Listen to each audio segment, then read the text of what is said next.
Президент Алан Гаглоев встретился с уполномоченным по правам ребенка. Айли Таджиоева доложила о трагической ситуации с 15-летним подростком. Уполномоченная рассказала, что сразу после инцидента она незамедлительно выехала в РММЦ. Подростку была оказана вся необходимая помощь высококвалифицированными специалистами. В кратчайшие сроки были подготовлены необходимые документы для транспортировки в сопредельное государство. Но, к сожалению, травмы оказались несовместимы с жизнью.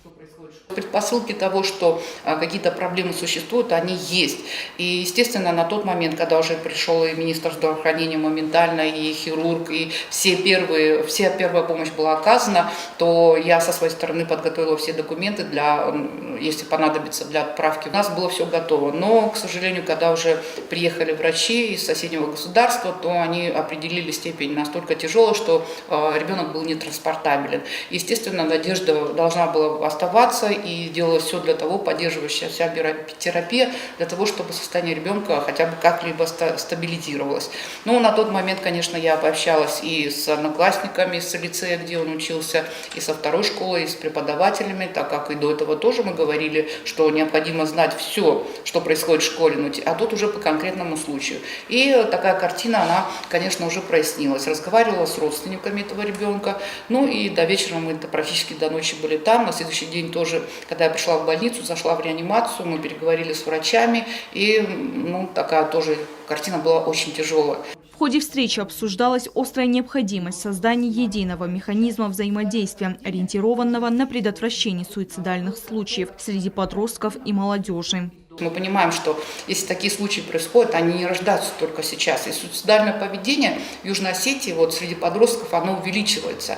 И были уже 8 случаев таких, но, слава богу, там дети оставались живыми. И мы все понимаем, и когда я встречаюсь с родителями и с преподавателями, я всегда говорю, что тот ребенок как себя ведет, тот же буллинг, который происходит в школе, мы начинаем рассуждать, от чего это происходит. И вы знаете, все подростки говорят одно слово. То есть нам не хватает диалога, нам не хватает внимания. И поэтому мы призываем к ответственности не только среди преподавателей, но и среди родителей, для того, чтобы понимать, что то, как себя проявляет ребенок, это все исходит из дома. А в социуме, в школе, он просто проявляется. И поэтому мы неоднократно обращались к министру образования и науки о том, чтобы и конференцию проводили, и встречи рабочие проводили, где мы говорили, что нам, психологам, нашим психологам, необходимо дать час, то есть официальный час. У меня и к руководству школ было неоднократно обращение, у нас даже группа, где я всегда говорила, любой прецедент, который у вас существует, вы не должны скрывать, вы можете обращаться ко мне, и моя должностная обязанность в том определяется, что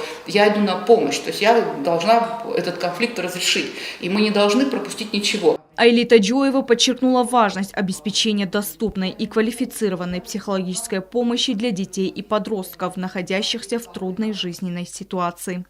У нас есть неблагополучные семьи, у нас есть неполные семьи, у нас есть с алко- и наркозависимостью семьи. Естественно, страдают кто? Дети.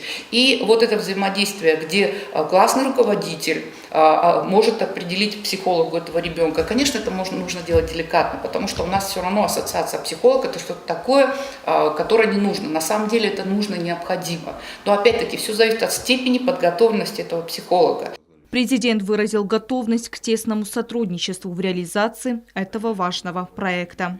На текущей неделе давайте организуем совещание с привлечением всех заинтересованных ведомств. Министры нужны, значит будут министры. Отдельные руководители подразделений, значит будут. Все, кто нам нужен, вы подготовьте список. Это очень серьезная тема, уже не раз этот вопрос поднимался.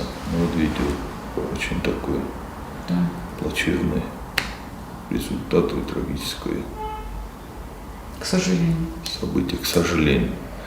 Но, видимо, отдельные товарищи недооценивали всю сложность ситуации. И то, что мы упускаем из виду, это может привести, и может быть еще другие случаи пойдут. Поэтому давайте на текущей неделе это совещание мы соберем и проведем.